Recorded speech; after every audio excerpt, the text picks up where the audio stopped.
Well, thank you very much.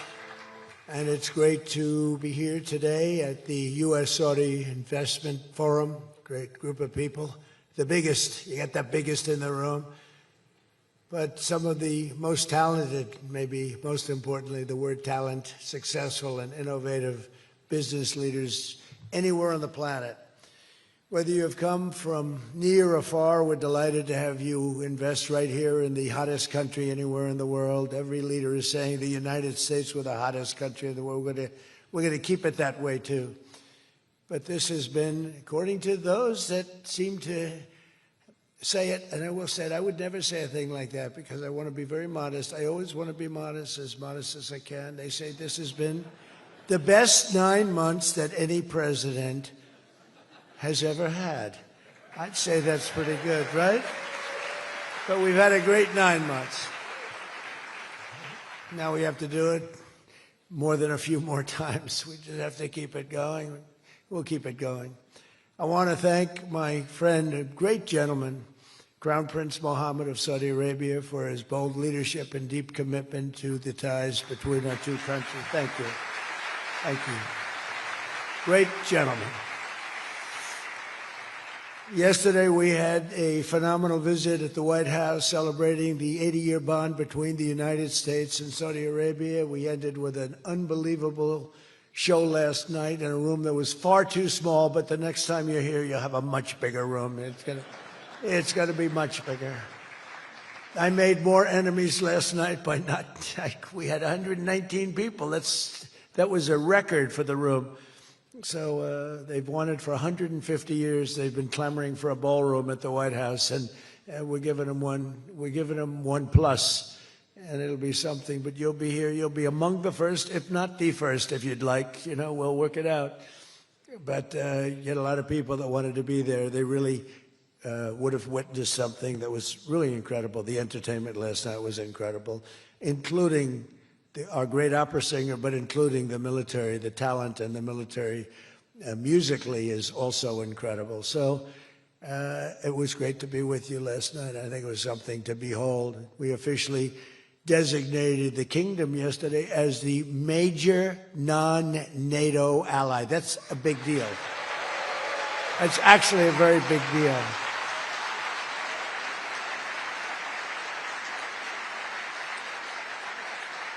Great honor. That happens seldom, very seldom, if at all. So I just want to congratulate you on that. That's a sign of trust. We signed a historic strategic defense agreement yesterday also, and that's something that is likewise very rare, and it's a very honored company that you're in. And we're going to be selling Saudi Arabia some of the greatest military equipment ever built. We build the best military equipment in the world by far. That's why we do the most business, including nearly 300 American-made tanks is what you're buying, among many other things, the airplanes, and we're working on getting that approved very quickly. It's already approved, but don't worry.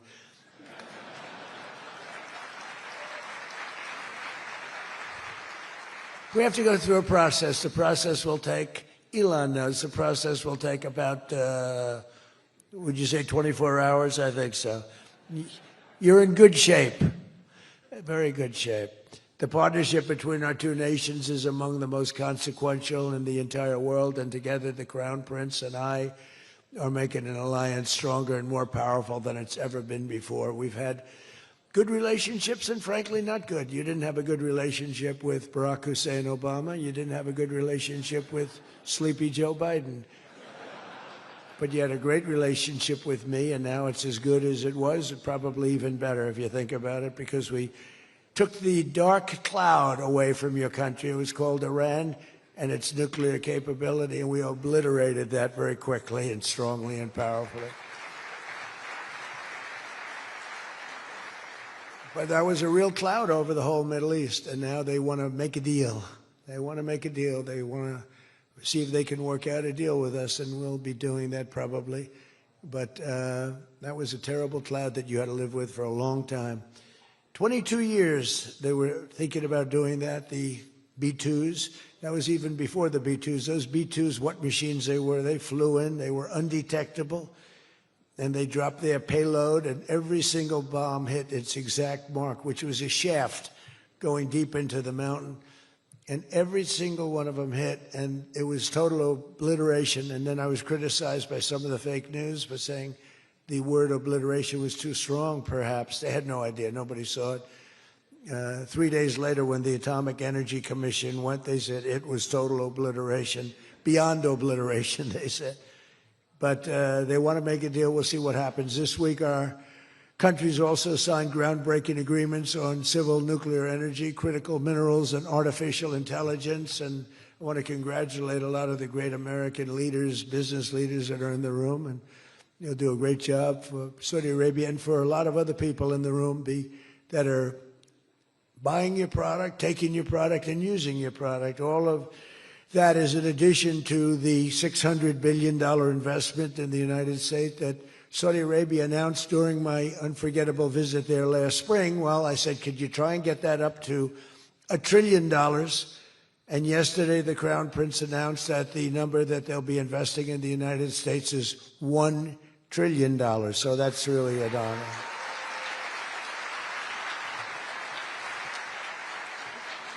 And we just took a picture backstage with some of the great business leaders and some of the great people, friends of mine from your country, and beautiful picture. And while we were taking the picture, I said, could you make it 1.5 trillion?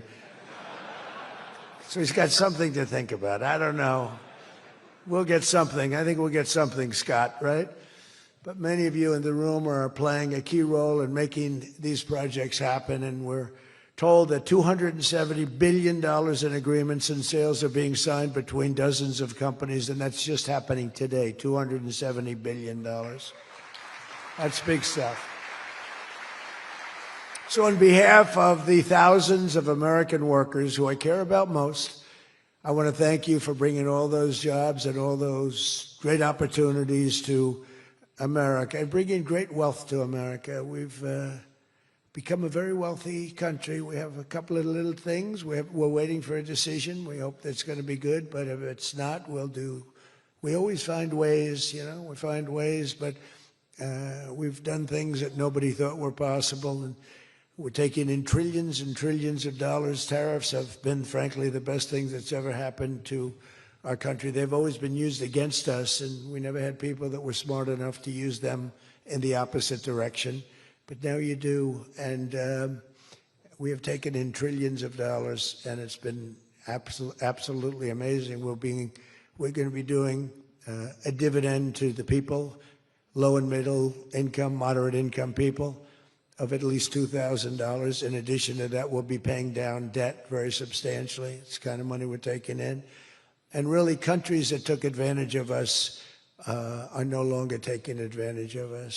Some of our friends treated us far worse than our enemies on trade anyway, and we've got that all straightened out. And everybody's happy. They respect us again. It's like one of those things. I think they like us better, and they actually respect us, and it works out much better for us, too. But I especially want to thank our numerous Saudi friends here today, including the ambassador to the United States, a friend of mine, Princess Rima. Thank you very much. Great job. Great representative you have. You sent a good representative. And many distinguished ministers and members of the cabinet, governor of the Public Investment Fund. Where's Yasser? Yasser's here someplace. Sometimes I see him dressed both ways. I don't know. It's cooler that way. I'd dress that way if I could. Yasser's terrific. He's a terrific man, actually. So thank you very much, Yasser. And Secretary Scott Bessent, who's been fantastic. Where's Scott? We're thinking about him for the Fed, but he wants no part of it. He likes being Secretary of the Treasury. I think we'll leave him. So let's cross your name off, right? Officially, right? Remember, you said that. I love the Fed job. To me, it's the easiest job in the world. You play golf for 28, 29 days, then you go and make a little speech, tell everybody, in the case of the current guy, the wrong information because he has no clue. But if you have good instincts, it's all based on instincts. I see they want to hire 3,000 economists. To the Fed chairman, what are they going to do? Take all this information? 3,000 economists. That's why they're spending $4 billion on renovating a building that should have cost $25 million to do. They should have spent $25 million. They're building a basement into the Potomac River. I could have told them that's very tough to do and it doesn't work and it's very expensive. But they're up to $4 billion headed by this clown. But we have 3,000, think of it. They want to hire 3,000 economists. So they took a poll and they interviewed 71 people. And of the 71 people, 2 people got it right. 2 people. One was a great economist whose name I won't tell you because I don't like him personally, but he is good. And the other one that got it the most right was a man named President Donald J. Trump. Do you believe it? Everyone else was wrong. And I didn't have an economist. Well, I had Scott. But we got it right, didn't we? Huh? We got everything right. Doug Burgum, where's Doug? Will you please drill a little bit faster? Between him and I'll tell you, you and Chris was great on television. And he's setting records. They're setting records. But I'll never be satisfied. Drill. We got elected. Drill we must, I called it. Drill, baby, drill. Con Edison, a great utility from New York many years ago, they used to have it said, drill we must and dig we must. So when they were digging in a road, they'd have a sign, dig we must. Well, now we're putting those utilities to shame because I'm allowing all of those AI plants that are being built to build their own electric generating force, and they're building them like nobody's ever seen, and they're coming up with ideas and new contraptions like nobody's ever seen. And this way they can't blame me for not producing electric. I said, you produce it yourself. And actually they didn't believe I was saying that because nobody ever thought of a thing like that. They're building a massive plant. They were going to hook it up to a 200-year-old grid. And that wasn't going to work because there's no way of doing that. No way we could have done that. And I had the idea. This was my idea, approved by a couple of people. I said, why wouldn't that happen? They're building a plant for $50 billion. If you build a shopping center for $50 million, it's okay. It's not a bad shopping center. $500 million, you're talking about top of the line. $50 billion. So when it was first explained they're spending $50 billion, I said, no, you mean 50 million. No, sir, we mean 50 billion. And then I saw some of them that were the size of Manhattan. I said, they did mean 50 billion. And I said, well, what you're going to do is with that, how would you like to build your own electric generating plant? And they looked at me like I was crazy because something like that, they really didn't understand it. The smart guys, they didn't understand it. They said to me at the next meeting, sir, the biggest problem we have will be electricity. I said, you don't understand. I told you last week, you're going to build your own. I'm giving you approval to build your own plant, and you will be approved within a period of 2 to 3 weeks. It used to take 20 years prior to termination. In other words, you would wait 20 years and you wouldn't make it. You'd be voted down 5 to 4. I said, we're getting you approved in a 2-week, 3-week period. In fact, Lee Zeldin, one of the superstars of this administration, I said, Lee, if it's oil and gas, get them approved in 2 weeks. If it's nuclear, add another week. Because some are going nuclear, and they're doing, be careful. They better be careful. But they are going to be careful. They're the greatest people in the world. So now they come back and they actually believed it. And now they're being approved rapidly. And we have things being built, the likes of which nobody's ever seen. We're leading China by a lot in AI. And we're also bringing auto plants in from Canada and from Mexico. They took them, and they're all coming back. They're all coming back because of tariffs. If we didn't have tariffs, I mean, they like the fact that we won the election by a landslide on November 5th. That helped. But they're all coming back, and they're coming back from Germany and Japan. Toyota just announced, as you know, $10 billion worth of new plants. They just announced it last week. I went to various countries, and Japan was one of them. And Toyota's coming in with a $10 billion investment in 4 or 5 plants. Now, we're going to be more advanced than we were. So we led the car industry like 100% 50 years ago. We led the chip industry 30, 40 years ago. We had 100%. Then people came in and started taking it. I don't blame them, Taiwan, et cetera. They took 100% because we had no president that protected our industry. If we would have said, it's wonderful that you're going to Taiwan, we think it's great, but when you sell your product back into this country, there will be a 250% tariff. Nobody would have left. Nobody would have left. And Intel would have been a giant. Intel would have been, where's Jensen? Intel would have blown, well, he now owns a big chunk of Intel. He's got it figured all different ways. Where are you, Jensen? Stand up. You have done such a good job. And you had a good 2 days, I understand, right? A good 2 days. How's Blackwell doing, okay? Any recent competitors? Anybody going to blow Blackwell away in the next week? They say 10 years. I don't know, maybe 2 years, 3 years. But you will not be stopping there. You'll be going further fast, right? An amazing job you've done. I want to thank Howard Lutnick and Christy Noem for being here. Christy, Howard, good job. Really good job. My daughter Tiffany's here with her great husband, Michael. Thank you very much, Tiffany. Thank you, honey. She was a great student. She went to Georgetown. She was a great, great student, and she finished really right at the top, and we were proud of you. And she was so proud, and her graduation got canceled because of COVID. But I say if her name were something else, they probably wouldn't have canceled it. They didn't like that she did so well in school. They weren't happy about it. I say they canceled your graduation because you were a great student, and they didn't want, but other than that, I have no problems.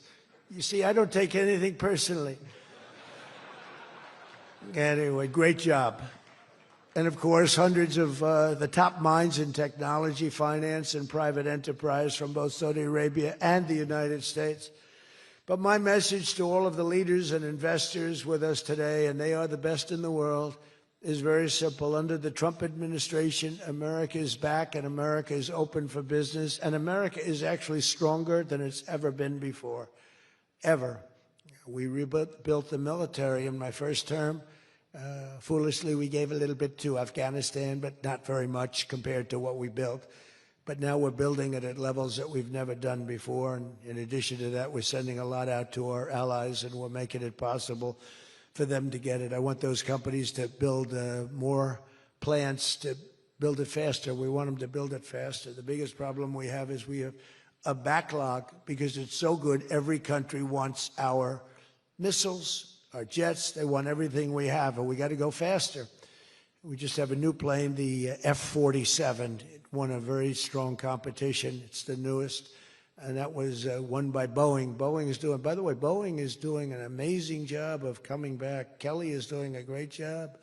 They're really moving, and it's really great to see. But they won the competition for the jet fighter, and they say it reaches levels that has never been reached, both in terms of stealth and speed and everything else that they go by. So they're just completing their factory, and they've already started work on the F-47. How did that number get chosen? I don't know, but I didn't pick it. I did not pick it. It was said, sir, we'd like to present you with the F-47. I said, that's an unusual number. How did you pick that number? After 4 years of economic nightmares under the previous regime, Sleepy Joe Biden, he's a sleepy guy, wasn't he? Think he would have been here today? I don't think so. Americans have rejected the failed, and they were really failed, far left models that you were looking at of high taxes and massive spending, soaring costs, crushing regulations, and trillions of dollars in green new scams. Everything was a new scam, green, green, green. Look, I'm all for the environmental, everything. I'm all for climate change. You know, they have new word, climate change. It used to be global warming. It's global warming. Well, that didn't work. It started coming down. They did the global cooling thing. Then they just said, we can't keep up with this. It's too much.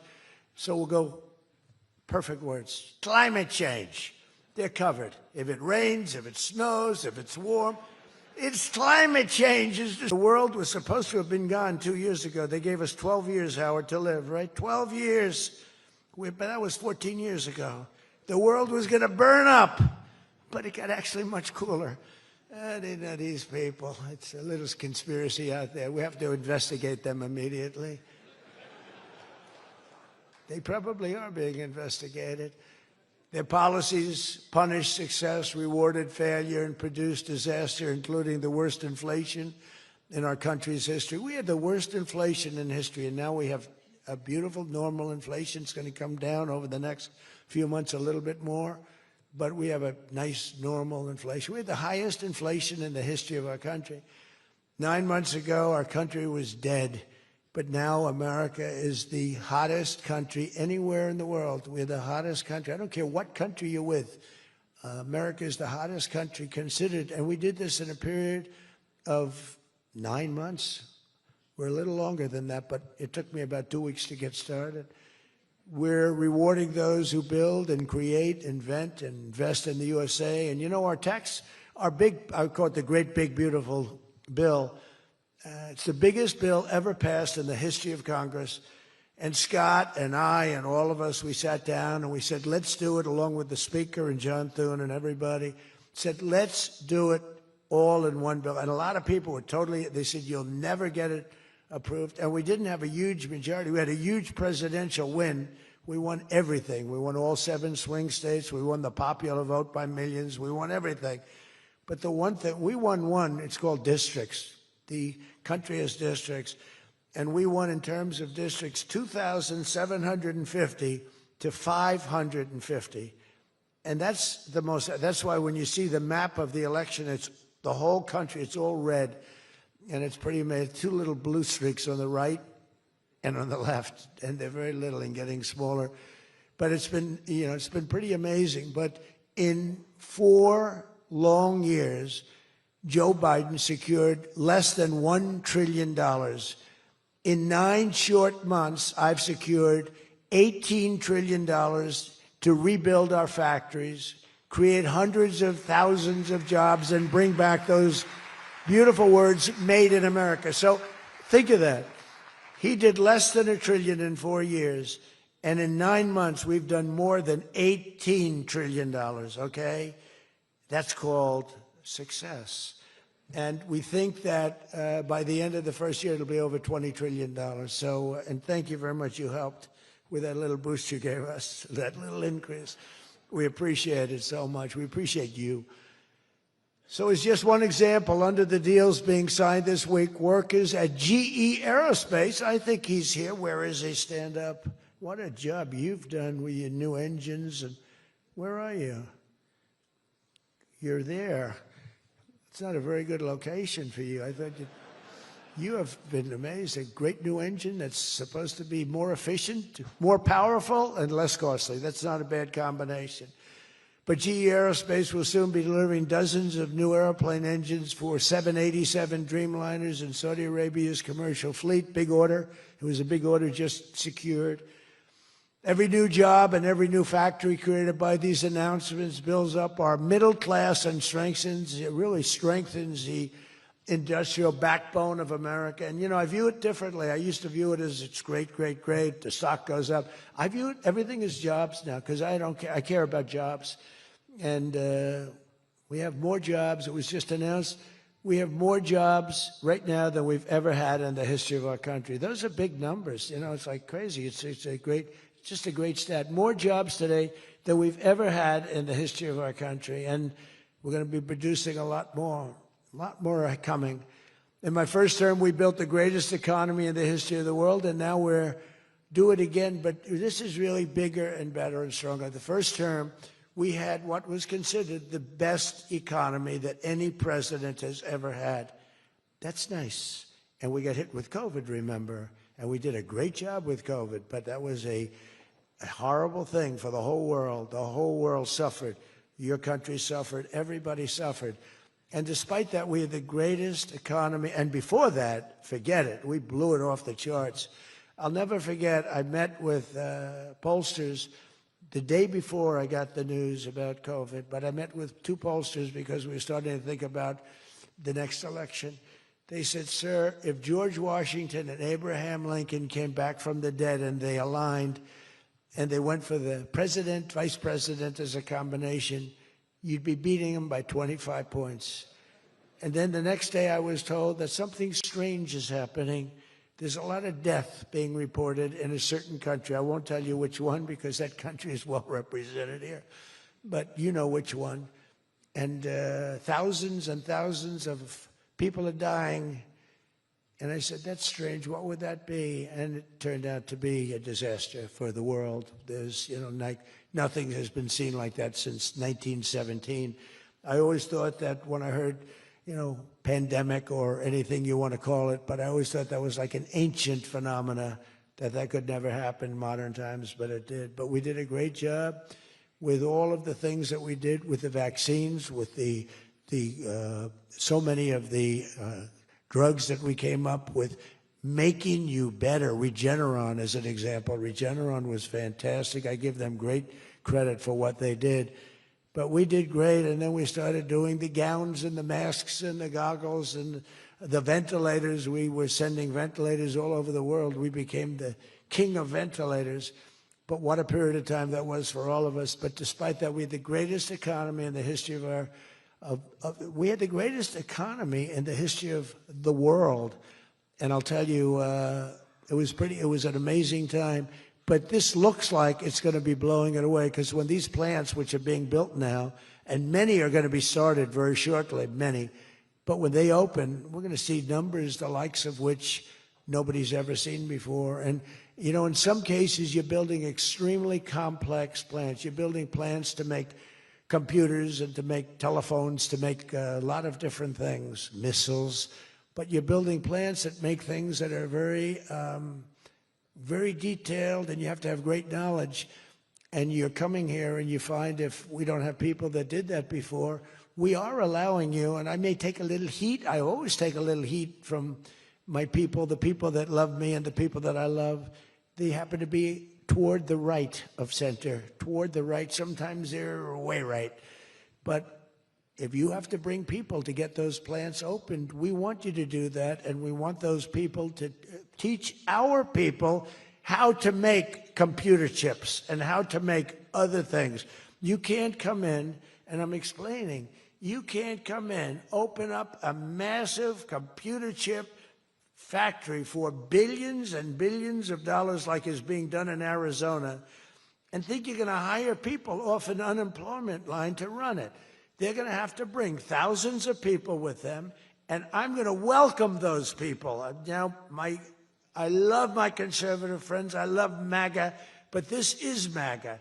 And those people are going to teach our people how to make computer chips, and in a short period of time, our people are going to be doing great, and those people can go home where they probably always want to be. When people are born someplace, they tend to want to go, and we have the greatest country in the world, but they want to go.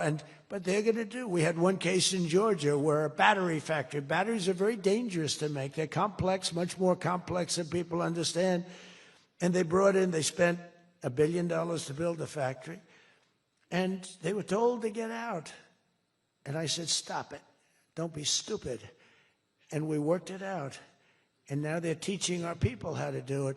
But they're going to have to spend, Jensen, I don't think you can open up a big plant with your friend from Taiwan where we're going to have 40 or 50% of the computer chip business I don't think you can do that with people that don't even know what a chip looks like. Do you agree with that? So somehow, the people that are against this are really, really smart. They're unbelievable patriots, but they just don't understand. Our people have to be taught. This is something they've never done. And we're not going to be successful if we don't allow people that invest billions of dollars in plant and equipment to bring a lot of their people from their country to get that plant open, operating, and working. I'm sorry. So my poll numbers just went down, but with smart people, they've gone way up. They've gone way up. And I mean that. So for those of you that are doing the plants, you're going to have all the help you need, and you're going to do a great job. And you're going to teach our people how to do it, and our people are going to be just as good as your people ever were. Since the election, the stock market has set, and this is a little more than 9 months, 46 all-time record highs. And the growth is now amazing, and it's lifting up the Americans and American economy like nobody's ever seen before. It's the biggest. There's never been a period of time like this. Wages for hourly workers are rising at the fastest pace in 60 years, and real wages for construction workers are up $2,200 a year, and that's good, and that's spending. They're going to spend. They're going to buy many of the things that you're making. In 9 months, we've lifted over 600,000 Americans off food stamps, and that's happening rapidly.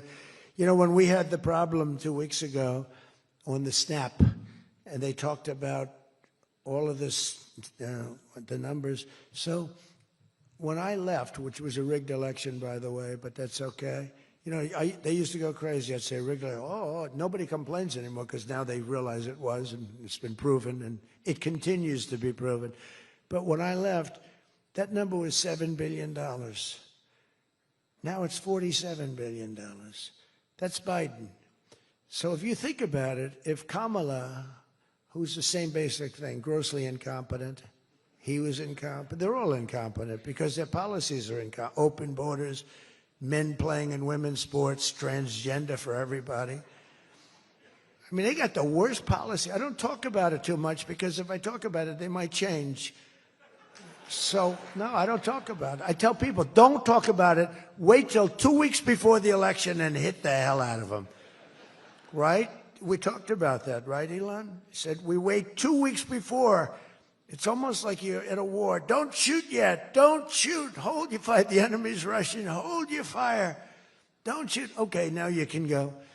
2 weeks before. But I watched a guy the other day, a congressman, fighting for men playing in women's sports. And the new weightlifting record for a certain weight was just set. The man was 119 pounds higher than a woman champion who was a phenomenal champion. Beat her by 119, and he was an average lifter prior to transitioning. A lot of the Saudis are sitting here saying, what the hell is he talking about transition? They don't do a lot of transitioning. They're sitting here, the Saudis are saying, what is he talking about? They're saying, what do you mean women are playing against men? No, that doesn't happen, does it? Yeah, it does. These people are crazy. 1.9 million more American-born workers are employed today. Think of that, than when I took office. So we picked up almost 2 million workers, and more Americans are now working, as I said, than at any time in the history of our country. Under Biden, 1 out of every 4 new jobs went to increase the size of the federal government. So in other words, 1 out of 4 was a federal worker. Well, I love our federal workers, but that's not the way you can build a country. It's a short road to a disaster. Under my administration, 100%, think of that, of all new jobs created came out of the private sector. In fact, the federal government, we cut thousands and hundreds of thousands of jobs out of the federal government. Now, if I wanted to do something for purely political reasons, I'd say, Susie, let's hire a couple of million federal workers. And you know what happened? Unemployment is unbelievable. We don't do that. They did that. They used to hire workers in order to fudge up the numbers, the federal workers. By the way, Susie Wiles, most powerful woman anywhere in the world by the biggest, most important magazine. Susie Wiles, she had her father, Pat Summerall, the great announcer, he was a great football player, became an even greater, the voice of the NFL, and he was supposed to be a tough cookie, and I believe it 100%. Most powerful woman in the world. She can take out a country, take out a country with 1 phone call. That's power. I don't know if I could do that, but she could. Thank you, Susie. Do you feel good about the job you're doing? Huh? She's never going to be satisfied. She's doing a great job. We're also making incredible strides to make America affordable again. That's a new word that they're using. Affordability, they talk. They had the worst inflation in history. They had the highest prices in history. The country was going to hell. The only thing that we're going up in is our stock market, okay? The only price that we really have, I mean, we're bringing prices down, but they came up with a new word, affordability. And they look at we were all about affordability, and everyone assumes that that meant that, no, their prices were high. If you look at the numbers, since I took office, core inflation is now below 2.7%. It was at numbers that nobody had ever seen before with them. Walmart just announced that the cost of their standard Thanksgiving meal is reduced by 25% this year from last year. So they make, look, the Democrats, I don't know, some of you are probably liberal Democrats. I don't know about in your country. I don't know if you know that word, liberal. The word liberal doesn't exist. But they have a new word now. You can't use liberal. You have to use the word progressive. And I don't like using it. It's a beautiful word, progressive. Progressive, that's not them. They're regressive. No, they're regressive. Think of it. So if I don't get in, we have $20 trillion. Let's say she gets in. Instead of $20 trillion, you'd lose $10 trillion, and your welfare and other benefits would go up by 30%. Look at SNAP. Look at what happened there. From 7 million to 47. From 7 billion to 47 billion, it would be that. So we would lose business, countries and companies and people would flee our country. They would flee, and all of the other things would go up. In other words, would end up with a shell of a country, and I'm being nice when I use the word shell. This country would have been in big trouble, and I don't want to get him in trouble. But that gentleman right there, the most respected man in the room, that's today because we're here. Most respected man, I have to say that. Don't worry, when I'm with other countries and the leaders sitting there, I say the same about them. Don't worry. Don't get carried away. No, the most respected, one of the great leaders, he told me when I was in his country, he said, and I use it all the time. Sometimes I refer to him because I have great respect for him. I figure it sells better. But he said exactly these words. He said, it's amazing what you've done. 1 year ago, your country was dead, and now you've got the hottest country in the world. You were the first one that said that. And I've used your name hundreds of times. I use your name, I say, that king of Saudi Arabia said. But anyway, but it's true. We were a country that was in really bad trouble. We were a country that would have been dead, I believe, within a year or 2 years after the election. We were headed in a very bad direction. And now we're headed in the best direction, I think, that we've ever been headed. According to the USDA, Turkey is down, think of that, 33%. And I'm not talking about the country of Turkey. He's doing fine. Erdogan is doing good. Just want to, I don't want him calling me. I'm not down 33%. He's a friend of ours. We got to take care of our friends. Since March, egg prices are down 86%. Think of 86%. Many other prices are down in a similar number. When I first came into office, my first 3 days, I had a news conference, and they started screaming at me. Those people, that's a lot of people back there. Look at all the fake news. They started screaming at me, eggs, eggs. I didn't know anything about it. I said, what's going on with eggs? They're up quadruple. I said, I've only been here for 3 days. And we'll work on it. And we got them down very substantially. They said, don't buy eggs for Easter. At the White House, we have an Easter egg hunt. We buy thousands of eggs. People come from all over, thousands. They asked me, sir, would it be possible this year to buy plastic eggs? I said, I'm not buying plastic eggs. The kids are going to pick up an egg. They're going to, what the hell kind of an egg is this? And we bought maximum number of regular eggs, and we got the prices. Brooke Rollins did a great job, Department of Agriculture. She did a fantastic job. And eggs are way down now. Mortgage rates are down despite the Fed. I mean, Scott, you got to work on this guy. He's got some real mental problems. No, there's something wrong with him. It's just sweet. I'll be honest, I'd love to fire his ass. He should be fired. Guy's grossly incompetent. And he should be sued for spending $4 billion to build a little building. I'm building a ballroom that's going to cost a tiny fraction of that, and it's bigger than the whole thing. You got to work on him, Scott. The only thing Scott's blowing it on is the Fed. Because the Fed, the rates are too high, Scott. And if you don't get it fixed fast, I'm going to fire your ass, okay? I can't tell you, Scott, sir, don't fire him. Sir, please don't fire him. He's got 3 months to go. Don't fire him. I want to get him out, Scott. Please. He's the voice of reason. You're very lucky you have him, I'll tell you that. You've done a good job. I think Howard's a little bit more for firing him.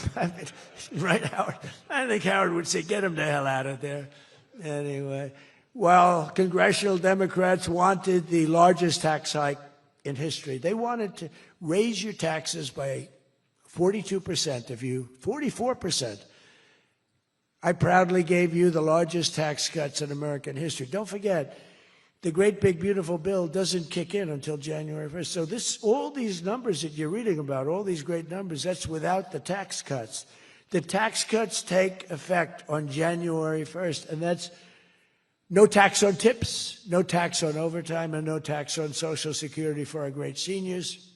Even people that go buy a car, they've never had this. You know, middle-income people don't know what the word deduction is. They don't know. This room, they live on deductions. Me too. How much of a deduction do I get?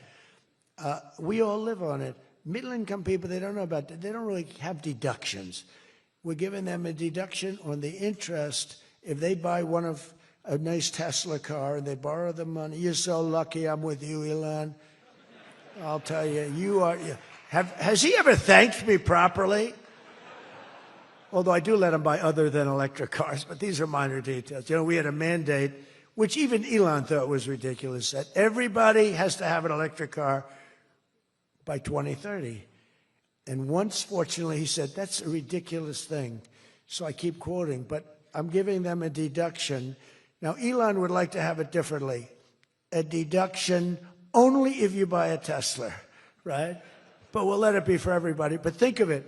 You get a deduction on the loan, on your interest payment. I think that's going to be an unbelievable boon to car sales. I think it's one of the biggest things, and we'll see, but I think it's going to be. And the biggest thing I've done for business and jobs is deductibility, where all of that money that you're spending, 100%, think of it, expensing for all new equipment purchase, factory construction, including structure. Every single thing you're allowed to deduct, expensing 1 year. And that's what made our first tax bill, in my opinion, more than anything else, bringing your money back in. We have that, we have everything. Trillions of dollars, hundreds of billions, but trillions of dollars. Apple alone, Tim Cook brought in hundreds of billions of dollars. You couldn't do it under the old tax code. You'd have to pay so much tax, and just the bureaucracy of it. We made it very simple. We charged a fair rate, and we took in billions. Well, we have that. But the expensing, to me, was the thing that made it so successful. And the other thing is all of those tax cuts that we got, that was the largest tax cut in history. On top of adding to those cuts, we extended the original tax cuts. If we didn't extend, you would have had about a 58% tax increase from that point, and we were able to get that extended. So I want to thank the Speaker of the House, and I want to thank John Thune. And a lot of people thought that bill, because we put everything into that one, we took 4 years' worth of things, and we put them into the great, big, beautiful bill. And we got it passed. It was close, like about a quarter of a vote. It was on fumes. We thought for a couple of moments we were not going to be able to get it. Then we would have had to have it in 9 or 12 or 14 different bills. And I don't think we would have gotten many of them approved. We would have gotten some easily approved, but some we would have gotten no votes on. By putting it all together, we got everything. And it was a great job, and I think someday it's going to be appreciated. But among other things, it's the biggest tax cut in history for people and for businesses. So just enjoy it. And think of me every once in a while when you're hiring new people and making a lot of money. You just think about us. But I'm cutting a record number of job-killing regulations. That's the other thing. And I've already slashed more than $1 trillion worth of regulations this year. My last term, I gave the largest regulation cut in history, and now we're doing it again.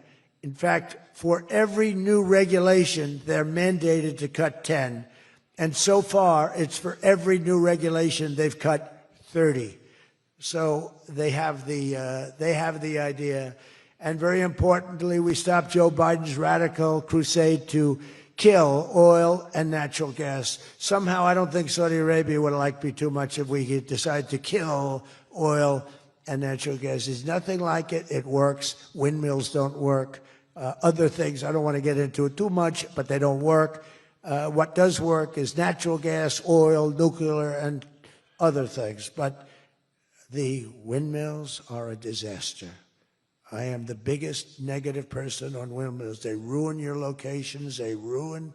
When I look at some of these countrysides that are littered with windmills, and every time it goes around, you lose money.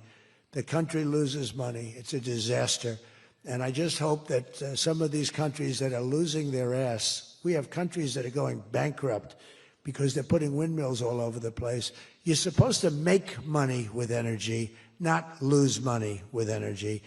And we talk about oil, and we talk even clean, beautiful coal. I said, you're not allowed to mention the word coal unless you precede it by saying clean, beautiful.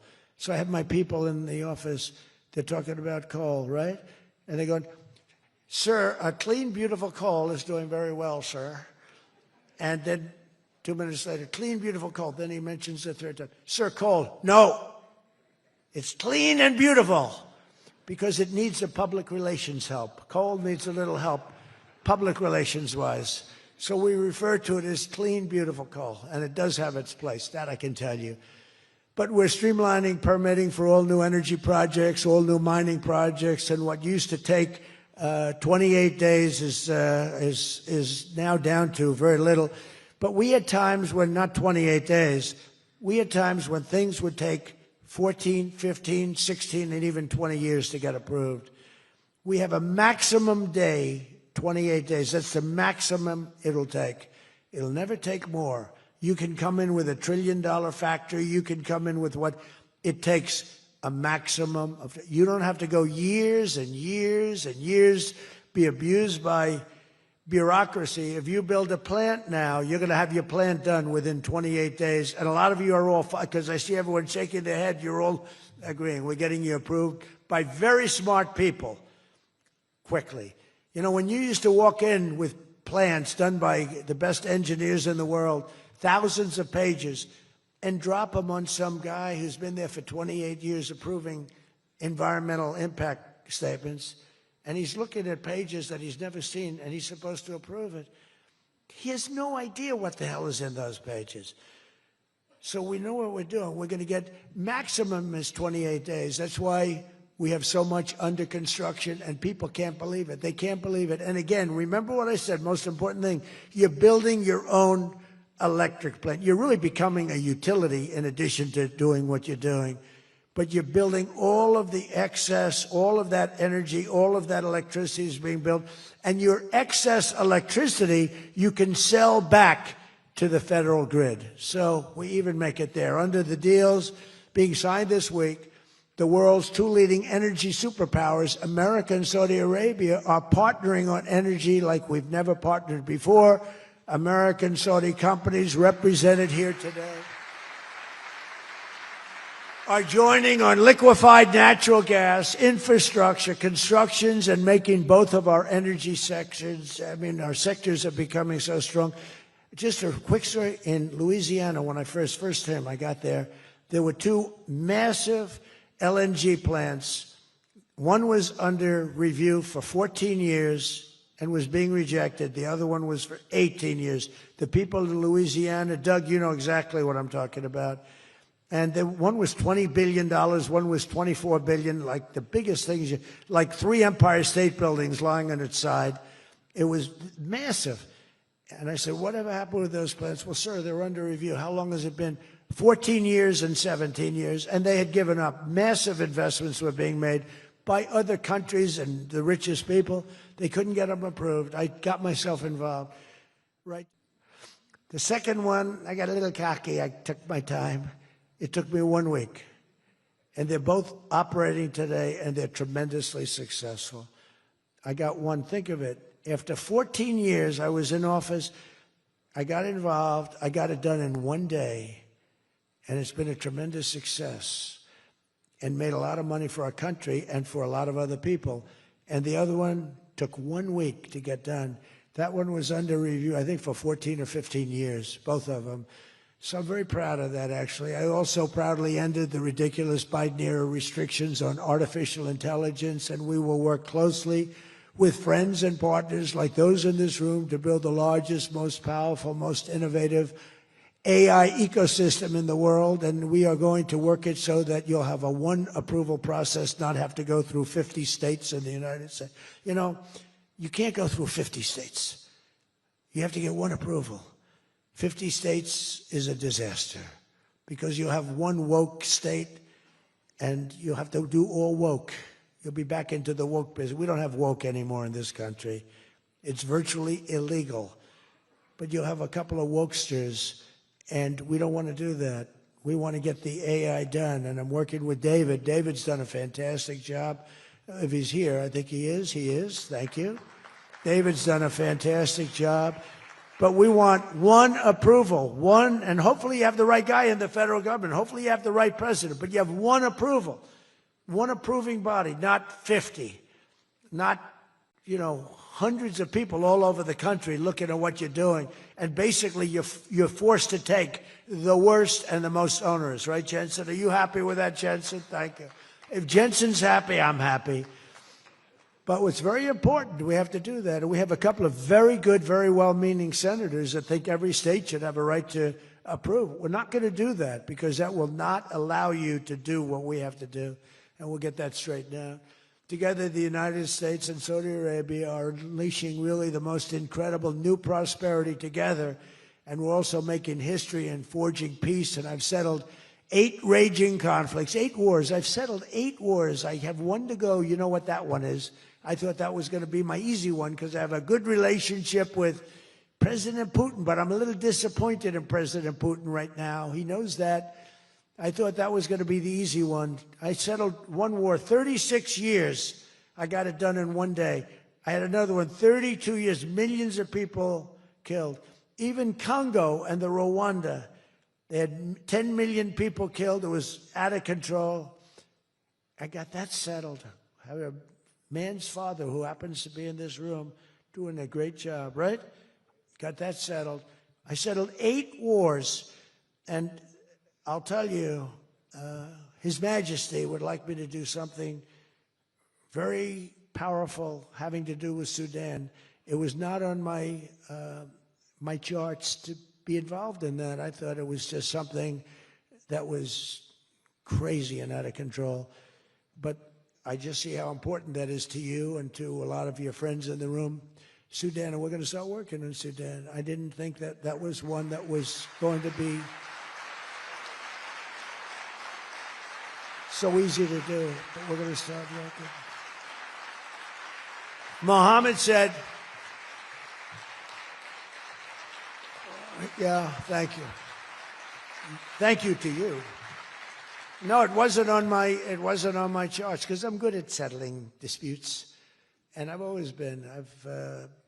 I've done very well with that over the years, even before this. But you know, I was talking about the different wars, and it's look, India, Pakistan, they were going to go at it, nuclear weapons. I said that's okay, you can go at it, but I'm putting a 350% tariff on each country. No more trade with the United States. No, you can't do that. I said I'm going to do it.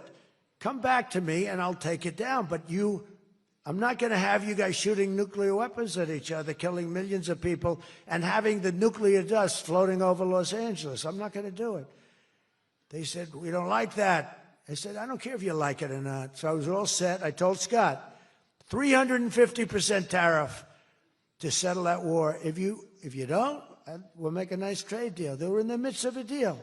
Now, no other president would have done that. Another guy would have, like Joe Biden, doesn't even know what countries we're talking about. He wouldn't have any idea.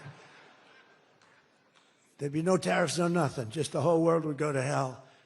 But no, I used tariffs to settle all these wars. Not all of them. 5 of the 8 were settled because of the economy, because of trade, because of tariffs.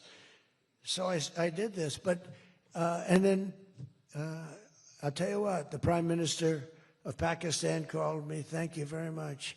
He actually said, I saved millions, and he said it in front of Susie. He said, President Trump saved millions and millions of lives. He doesn't even know that, but he saved millions of lives, and he talks about it. And I got a call from Prime Minister Modi saying, we're done. I said, you're done with what? We're not going to go to war. I said, thank you very much. Let's make a deal. But I saved a lot of people, millions of people, on many other wars. Azerbaijan, you know what was happening there? I settled that. That was going on for many, many years. Actually, Putin called me. He said, I can't believe you got that one settled. We've been trying to settle that one for a long time. I said, don't worry about that. Just let me settle your frickin' war, okay? You don't have to help me. I don't need any help. I need help with your war. And it'll get done. But working with the Crown Prince was amazing because he mentioned Sudan yesterday. And he said, sir, you're talking about a lot of wars, but there's a place on earth called Sudan. And it's horrible what's happening. And I viewed it as being just sort of a freelance, no government, no this, no that. And he explained the whole culture and the whole history. And it was very interesting to hear. Really amazing, actually, to hear. And, you know, we've already started working on that, okay? He said that would be the greatest thing you can do. That would be greater than what you've already done. That was your expression. Is that a correct expression? Pretty good. So we're working on that. We started about 30 minutes after you explained to us the great importance of that. I view it differently now than I did just a day ago. But we also, as you know, we had a historic ceasefire. We ended the war in Gaza. And 2 days ago, incredibly, the United Nations Security Council backed the Trump peace plan. And we have a great peace plan. We have peace in the Middle East. This is a strong peace, too. They say, oh, it's tentative. It's not. This is a very strong peace. We have 59 countries signed on. And when there's problems, I'm getting calls from countries. They want to go in and lead the fight to solve the problem if we have any problems. But right now, it's looking very good and endorsed. They endorsed the United Nations, what's called the Board of Peace, chaired by a person called Donald J. Trump. I accepted the chairmanship. They asked me to be chairman. That's what I needed. It's just a little more work. But it's a great honor. That'll be the greatest board ever assembled. When do you see this board? This board will blow every board away. And I believe we're going to be lucky enough to have the Crown Prince be a very distinguished member of the board. But we're going to have the heads of the Board of Peace, and I think it will go long beyond Gaza and the Middle East. I can see that going long beyond.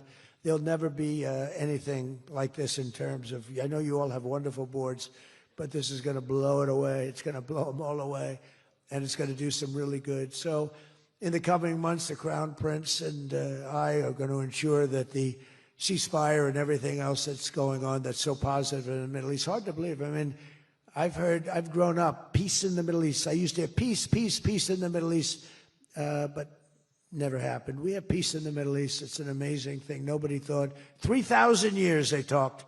Nobody thought it would happen. In just 9 months, our administration has achieved more than most other administrations achieve in 8 years. And we're leading again in just every country. We want to win. We want to win for you. We want to win for ourselves. We want to help our allies. We want to change our enemies. We want to change our enemies. I'm being nice when I say it that way, but we want to change them.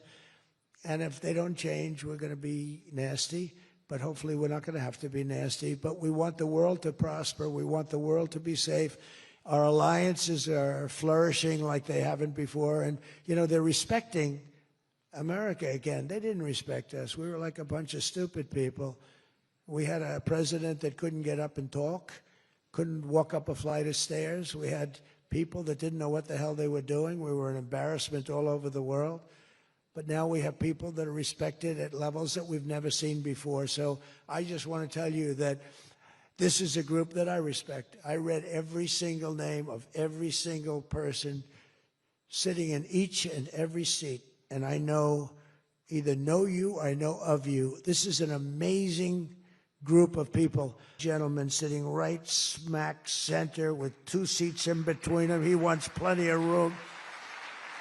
And he's going to be the king of Saudi Arabia right now. He's the most distinguished gentleman. He's my friend. And thank you very much for what you've done for us, and we will always be with you. Thank you, Mohammed. I appreciate it. Thank you, everybody. Thank you.